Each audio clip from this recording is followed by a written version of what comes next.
What's going on to all my concept thinkers? I go by Mr. JHoward and I'm with Concept Business Success. You guys got to excuse me. I usually change up the attire from time to time, but today I actually just left the gym.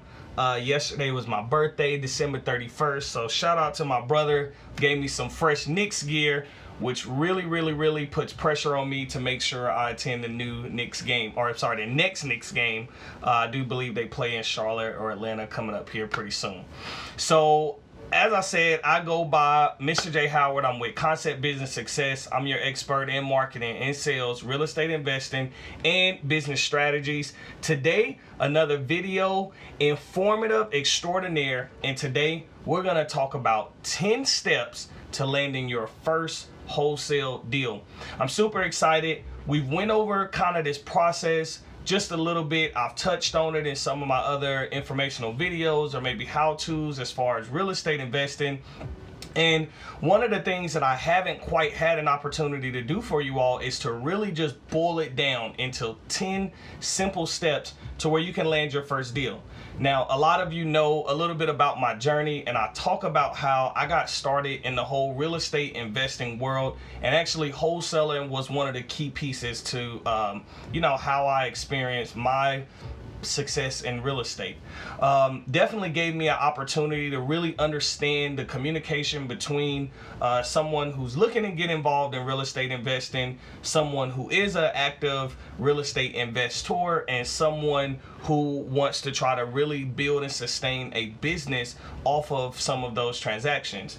Wholesaling really gives you an opportunity to fit in between. You don't have to have a real estate license. You don't have to be a property manager or own any type of elaborate business as such. You don't have to be this marketing guru or genius. And I know it's thousands and thousands of programs that you can buy into, and they're going to give you some tips and tricks on how to kind of maneuver in between those lines.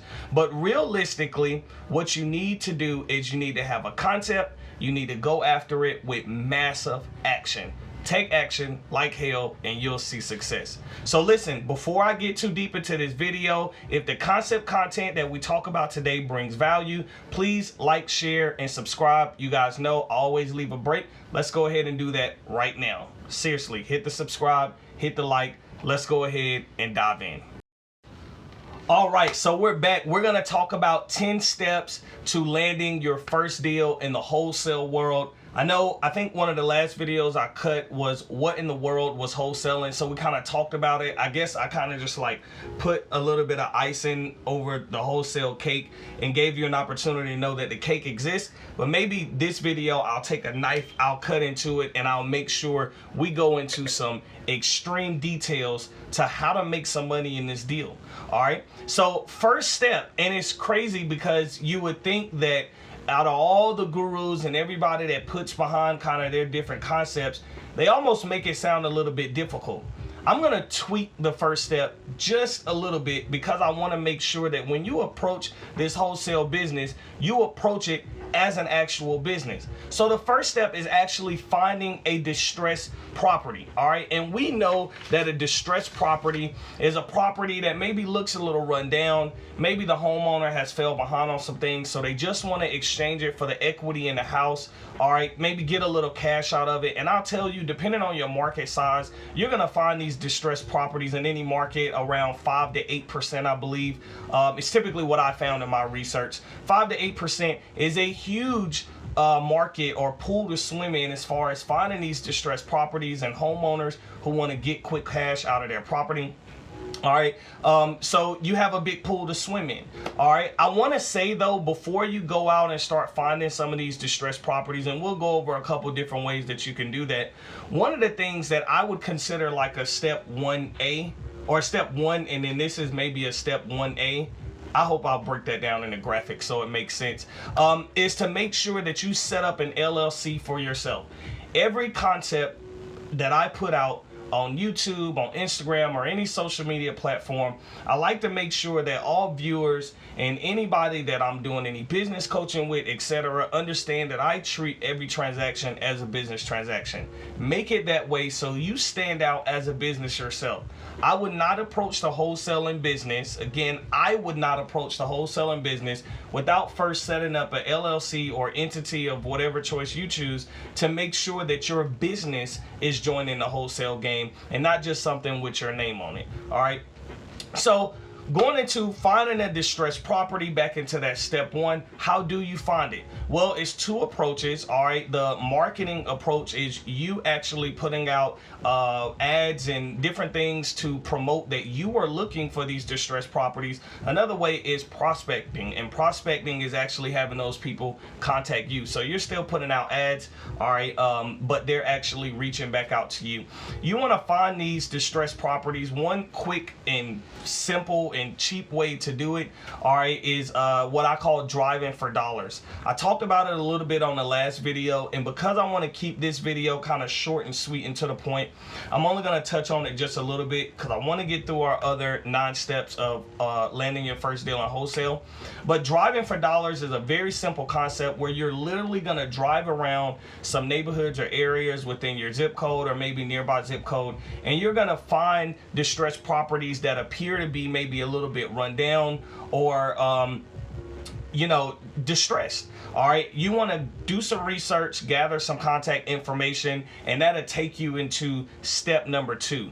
All right, those distressed properties that you could look at for driving for dollars, you can also use other concepts by doing postcard messages, sending letters in the mail, which gets a little bit more expensive, or maybe posting up some of the We Buy Houses bandit signs, which I'll do a whole nother video on, talking about how to save money and do bandit signs and actually use that to enhance your marketing within your wholesale business.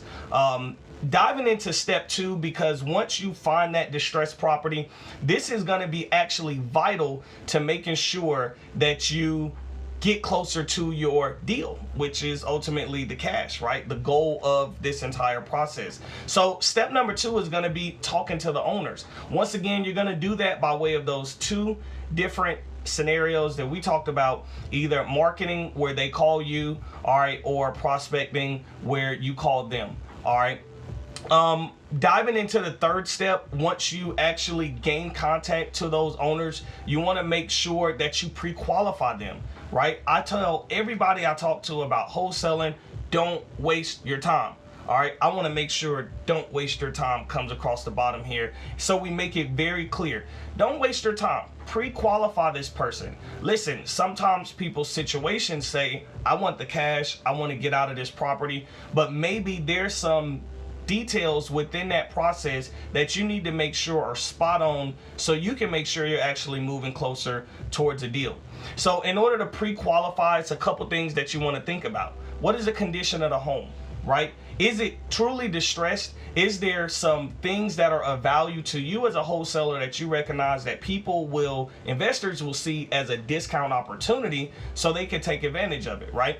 What's the timeline to sell? How soon does this current homeowner want to cash out of this property? And usually I try to stay within 30 days to make sure that we're moving through this process swiftly. Not only that, it's an opportunity for me to put it into my systems, get in, set up the appointments and everything that I need to do as far as with the attorney, title, etc., and then get out and of course cash my check, right?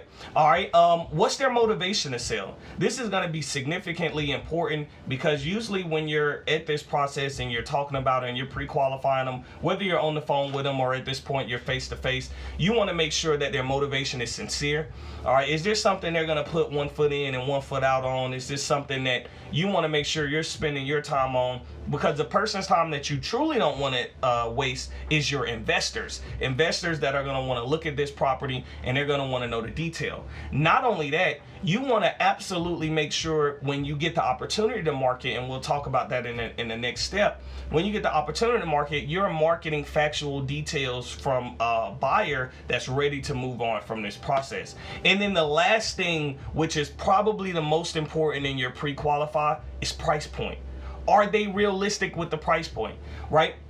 If this house is run down and windows are falling off and gutters are non-existent and there's no HVAC system because there's air conditioners hanging out the wall, hanging out the windows, and they're all broken up, does this owner want $500,000 for this house? He's probably looking, if that's the case, then he's probably looking for a retail sale. And with you having no license and not being able to do that, the best thing for you to do is to refer him off to someone that can help him, that's properly licensed for that transaction. But if he's really looking to give that property away for a discount, and it leaves you an opportunity to evaluate the numbers and see about a markup, an opportunity for you, remember, the homeowner wants this much out of the property, you mark up to this much to get out the property, and then the end buyer pays this much. Your middle cost is what you keep, minus of course whatever you all decide on past due taxes, closing costs, etc. That's all going to be negotiated in your contract, so you want to make sure you have a clear understanding of that, and you lay out some guidelines really early on. So the next step I would talk about is probably the follow-up, all right, and just making sure that you get in front of them after you do this pre-qualifying, which usually at this point, to be honest, I'm doing this mostly over the phone.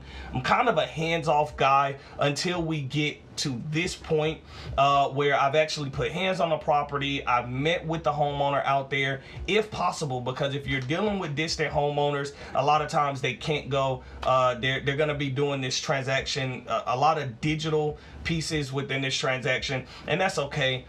When you're establishing your business, I also recommend that you reach out to a few good real estate attorney. Make sure you ask them if they do wholesale transactions. All right, I want to be clear, not every real estate attorney will touch wholesale real estate transactions. So make sure you have that discussion with them early on, so they know you're a wholesaler, your wholesaling business, and kind of what your goals are, different things like that, so they can make sure you guys talk about costs ahead of time, process, procedure, etc. Make it more of a partnership. This law firm is going to run it according to the law, of course, but they want to you want to make sure that this partnership works for both parties. And if they're not the right attorney, go find yourself one that is. I know in my area there's probably 4 good real estate wholesale attorneys that I know that do wholesale transactions. Out of them, I probably use 2 on the regular.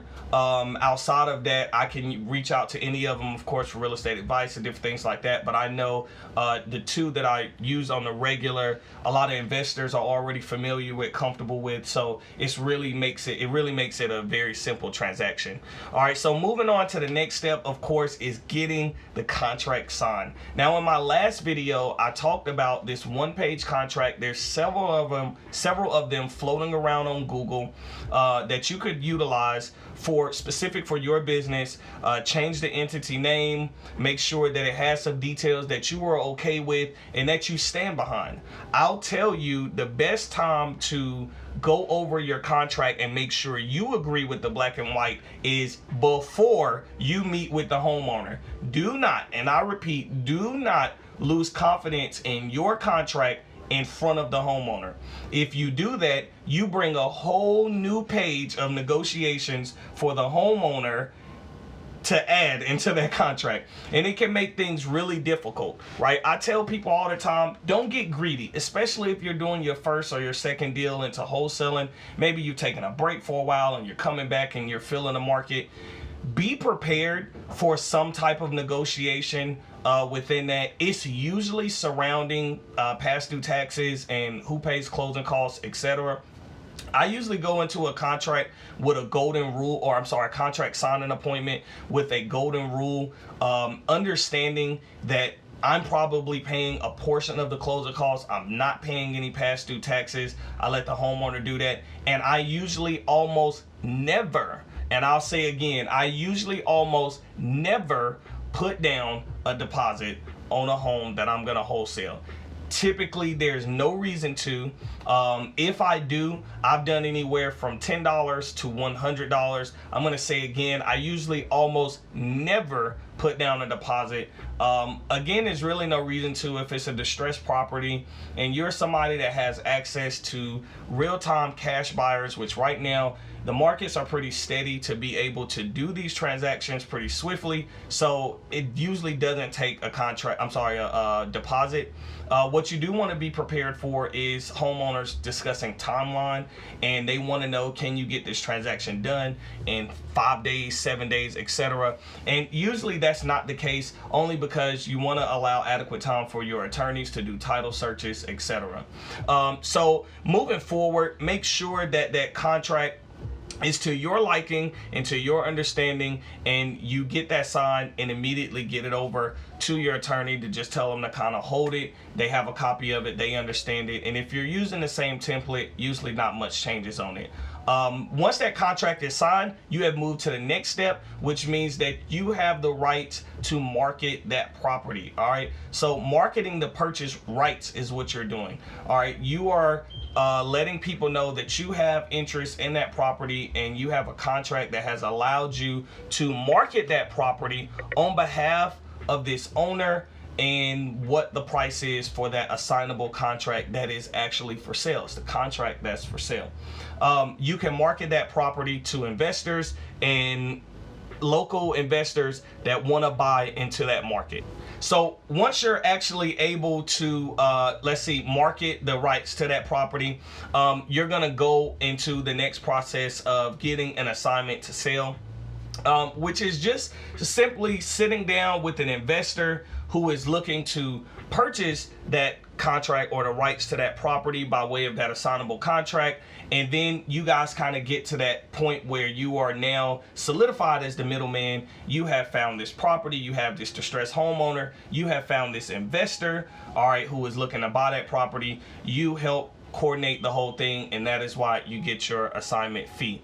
At that point, once you find that investor that is interested in purchasing that property, they will definitely, with your assignment contract with them, they will absolutely do a non-refundable deposit. A lot of people talk about themselves collecting this deposit as a wholesaler.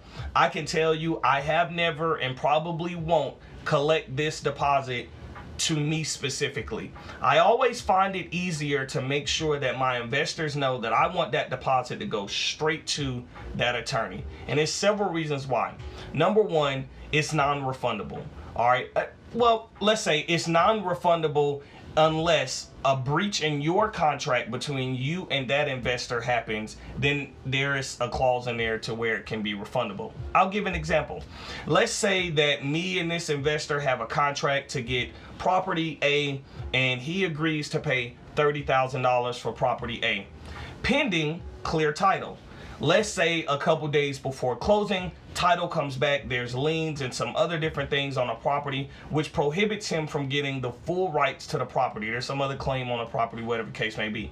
In that case, it is not fair for that investor to lose his deposit over something that was not his fault. So in that case, I would owe him back that deposit, right?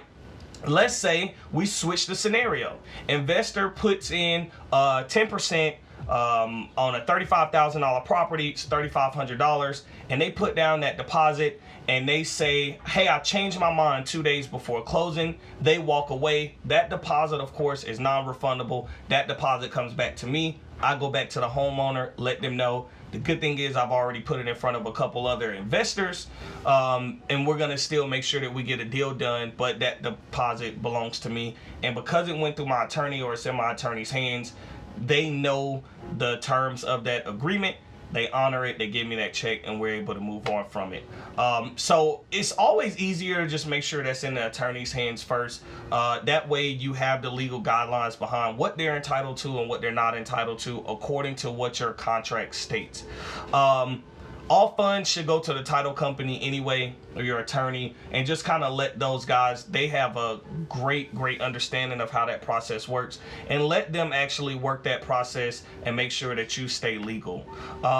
Funds to the title company is going to ensure, of course, that there is clear title rights, no liens, no claims to the property, so everything can move over to the new owner, and it's a clean process.